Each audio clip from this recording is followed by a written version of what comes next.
안녕하세요, 부찬나입니다. 오늘은 이 내용에 대해서 알아볼 건데, 먼저 작년 6월 1일 이후에 여러분들이 전월세를 계약을 했다면 지금 이 영상을 꼭 참고하시길 바랄게요. 그리고 앞으로도 이제 이거를 안 하면 100만원의 과태료가 부과될 수가 있으니까 여러분들이 꼭 알고 가셔야 됩니다. 그래서 영상 보시기 전에 좋아요랑 구독 한번 부탁드릴게요. 먼저 어떤 내용이냐면 작년 5월 31일에 국토교통부가 지금 이 자료를 발표했습니다. 바로 임대차 3법 중에 하나인 바로 이 주택임대차 신고제에 대한 건데, 지금 여기에 뭐라고 발표를 했냐면 1년 동안 계도 기간을 운영하며 과태료가 부과되지 않습니다 라고 말을 했는데, 자, 지금 여기 문구를 보고 대부분의 사람들이 어떤 생각을 하냐면, 당연히 1년이기 때문에 지금 2022년 5월 31일까지는 이 주택 임대차를 신고 안 해도 된다라고 당연하게 생각하겠죠. 왜냐면 과태료가 부과되지 않는다고 했으니까요. 근데 지금 최근에 이 국토교통부가 얘기를 했던 내용이 어떤 거냐면, 자, 지금 1년 동안 계도 기간을 운영하면서 과태료가 부과되지 않는다는 거는 과태료를 1년 동안 유예를 시켜준다는 거지, 지금 이 기간 안에 신고를 안 한 사람들한테 과태료를 안 매긴다는 얘기가 아니라고 합니다. 자, 그러면 이게 무슨 말이냐면, 여러분들이 6월 1일 이후에 전월세를 하신 분들은 지금 신고를 안 해도 과태료가 부과는 되지 않지만 이번 년 6월 1일 이후에는 과태료가 부과가 된다고 합니다. 그래서 이거 관련해서 기사를 한번 보시면 1년 유예라더니 전부 신고, 그래서 전월세 신고제 과태료 폭탄이 예고돼 있다고 하는데, 아까 말씀드린 것처럼 지난해 6월부터 시행하면서 1년간 유예 기간을 두겠다고 했는데, 이 유예 기준이 저희가 방금 생각한 그런 일반적인 생각이랑 달랐다고 합니다. 5월 말까지 여러분들이 신고를 하지 않으면 최고 100만원의 과태료가 부과가 된다고 합니다. 지금 이게 핵심 내용인데, 만약 여러분들이 6월 1일 이후에 전월세를 계약하신 분들은 지금 이 임대차 신고를 안 하셨다면 지금 이 영상을 보고 꼭 하셔야 됩니다. 아니면 과태료가 부과된다고 합니다.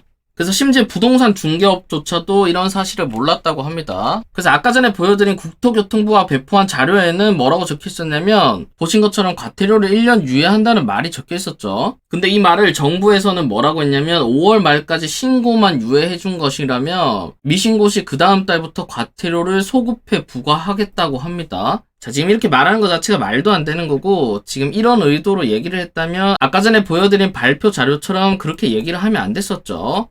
그 발표한 의미를 이 의미로 발표를 했다면 그 발표한 사람은 정말 국어를 못하는 사람인 거죠. 그래서 당연히 계도 기간 중에는 과태료가 해당 안 된다고 잘못 알고 계시는 분들이 대다수고, 올해 6월이 지나고 나면 과태료 납부 대상이 되시는 분들이 너무나 많을 것 같다라고 하는데, 이게 어느 정도가 되냐면 지난 1월 기준으로 서울에서 거래된 전월세 아파트만 15,000건이라고 합니다. 그 중에 8,000건만 지금 신고가 됐다고 하는데, 그럼 나머지 6,000에서 7,000건은 신고가 안 된 거죠.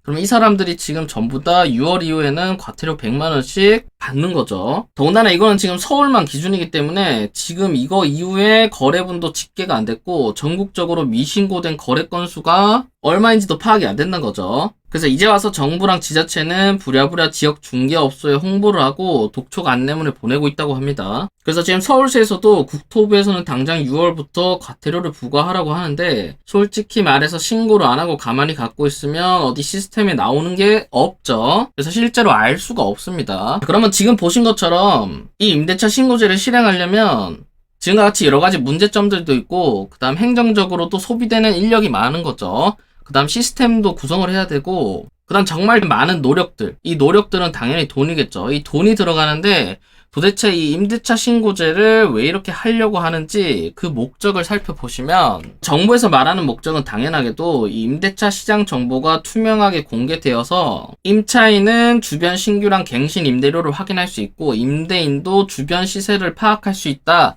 라는 걸로 표면적으로 발표를 했는데, 실제 목적은 당연히 이게 아닌 거죠. 다들 아시겠지만 당연하게 또 이거의 목적은 오로지 임대 수익에 대한 세금을 거두려는 목적이겠죠. 자, 여러분들 이 정부도 그렇지만 이 돈이 안 되는 일은 안 합니다. 당연히 이 세금에 대한 비용이 상당히 크기 때문에 지금 이 시스템을 정상화시키려고 하는 거겠죠. 그래서 기본적으로 이 목적을 여러분들이 정확히 파악하고, 그러면 지금 이거에 따른 부작용도 나타나고 있는데, 그게 바로 어떤 거냐면, 자, 바로 이겁니다. 월세 25만원짜리가 관리비 100만원으로 나오는 이런 편법이 성행하고 있답니다.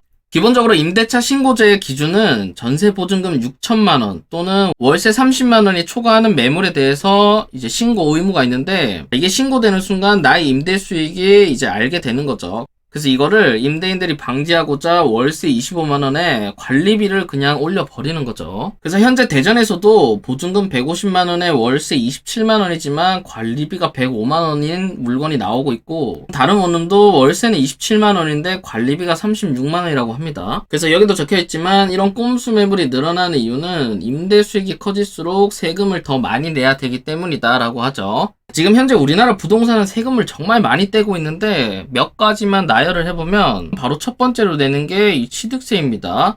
그 다음 두 번째, 여러분들이 부동산을 보유하고 있으면 기본적으로 이 재산세를 내고, 만약 주택 가액이 높다면 이 종부세까지 내는 거죠. 그러니까 여러분들이 가만히 가지고만 있어도 세금을 내고, 자 그러면 여러분들이 팔 때는 어떤 걸 내죠? 바로 이 양도소득세라는 걸 또 냅니다. 그러니까 한마디로 이 부동산을 취득할 때도 내고, 가지고만 있어도 세금을 내고, 팔 때도 세금을 내는 구조인 거죠. 그래서 지금처럼 세금이 정말 많은데 여기에 플러스해서 이 부동산으로 수익을 얻는 이 임대소득세까지 빈틈없이 걷겠다는 생각인 거죠. 그래서 여러분들 아시겠지만 몇 년 전에는 이 임대소득세를 합법적으로 걷기 위해서 했던 게 뭐냐면 바로 이 임대사업자 가입을 독려를 했었죠. 그래서 이 임대사업자를 가입을 하면 여러 가지 혜택을 주면서 이 임대소득세를 걷었는데, 지금 이 전월세 신고제 같은 경우는 이 임대사업자가 아니라도 임대로 소득 걷는 사람들의 세금을 부과하겠다는 얘기인 거죠. 자 그러면 지금부터 여러분들이 해야 될 일을 알려드리면, 먼저 신고 대상 같은 경우는 2021년 6월 1일 이후에 체결된 신규나 갱신 임대차 계약입니다. 그리고 갱신 같은 경우는 금액 변동이 없는 계약 갱신은 제외이기 때문에 금액 변동이 있는 것들은, 만약 여러분들 지금 신고 안 하신 분들은 꼭 신고하시길 바랄게요. 그 다음 그 신고 대상은 뭐냐면 전국이긴 한데 또 예외가 붙어 있습니다. 경기도의 도지역에 구는 또 제외를 한다고 합니다. 이건 또 왜 제외를 하는지 모르겠지만 어쨌든 이거는 제외한 나머지 전국에서 보증금 6천만원을 초과하거나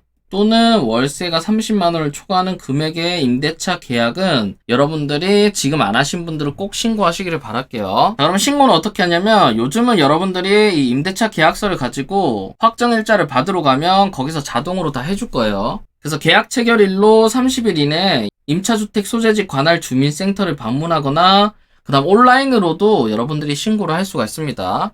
그래서 그 온라인 사이트는 여기 보이시는 부동산 거래 관리 시스템이라는 사이트인데, 지금 여기서 여러분들이 신고를 하실 수가 있습니다. 그리고 이 신고 같은 경우는 임대인이나 임차인 중 한 명만 신청을 해도 자동으로 양쪽으로 신고가 된 걸로 본다고 합니다. 그리고 이거에 대한 혜택으로는 확정일자에 대한 수수료 600원이 면제가 된다고 하네요. 자, 그러면 여러 가지 질문 사항을 확인해보면, 여러분들이 임대차 계약을 하고 나서 주민센터를 가면 거기서 자동으로 신청이랑 전부 다 해줍니다. 그 다음 주민센터를 안 가셨다면 이 온라인으로도 신고가 가능하니까 알고 계시면 되고, 그 다음 2021년 6월 1일 이후에 묵시적 갱신이 된 경우는 신고 대상인가요? 라는 질문에는 신고 대상이 아니라고 합니다. 왜냐면 묵시적 갱신은 임대료 변경이 없는 갱신이기 때문에 우선 신고 대상은 아니라고 하네요. 그 다음 신고 의무는 임대인이랑 임차인 모두에게 있지만 어쨌든 그 중에 한 사람만 신고를 하면 상관이 없다고 합니다.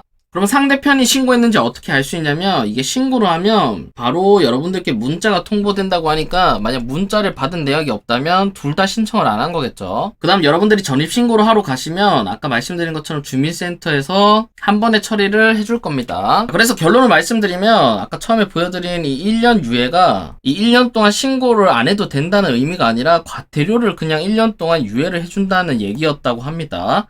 그래서 지금 2021년 6월 1일 이후에 신규 또는 갱신으로 계약을 하신 분들은 지금이라도 꼭 신청하시기를 바랄게요. 뭐 인터넷이든 아니면 주민센터 가서 신고하시면 될 것 같아요.